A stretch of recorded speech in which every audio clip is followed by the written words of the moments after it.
ஆடிப்பெருக்கு ஏன் கொண்டாடப்படுகிறது? ஆடி மாதம் 18ஆம் நாள் வரும் ஆடிப்பெருக்கு 2025 ஆகஸ்ட் 3 ஞாயிற்றுக்கிழமை அன்று கொண்டாடப்படுகிறது. விழாவின் முக்கியத்துவம்: 18ஆம் பெருக்கு ஆற்றில் நீர் பெருக்கெடுக்கும் நாள். இந்த நாளில் குறிப்பாக காவேரி ஆற்றுக்கு நன்றி செலுத்தும் நாள். நீர்தான் வாழ்வின் ஆதாரம் என்பதால் மக்கள் நீரையும் அன்னையையும் அம்மன் சக்தியை வழிபடுகிறார்கள்.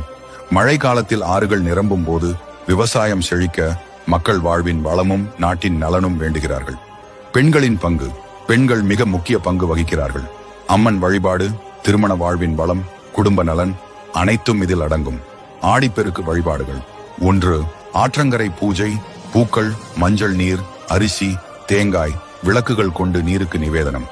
2. தீர்த்த ஸ்நானம். புண்ணியத்திற்காக ஆற்றில் நீராடல். முளைப்பாரி நவதானியம். மண் குடங்களில் 9 தானியங்களை பெண்கள் முளைத்து ஊர்வலமாக எடுத்துச் சென்று பின்னர் ஆற்றில் விடுகிறார்கள். இது வளரும் வாழ்க்கைக்கான குறியீடு. 4. சுமங்கலி பூஜை. திருமணமான பெண்கள் மஞ்சள், குங்குமம், காப்பு, கண்ணாடி, இனிப்புகள் முதலியவற்றை பரிமாறிக்கொள்கிறார்கள். கணவன் மற்றும் குடும்ப நலன் வேண்டுகிறார்கள். 5. சிறப்பு உணவுகள். எலுமிச்சை சாதம், புளியோதரை, தயிர் சாதம், தேங்காய் சாதம், சர்க்கரை பொங்கல் போன்ற கலவை சாதங்கள் தயாரித்து குடும்பத்தாருடன் ஆற்றங்கரையில் பகிர்ந்து உண்ணுகிறார்கள்.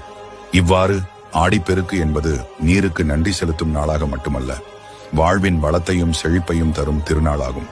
ஆடிப்பெருக்கு வாழ்த்துக்கள்.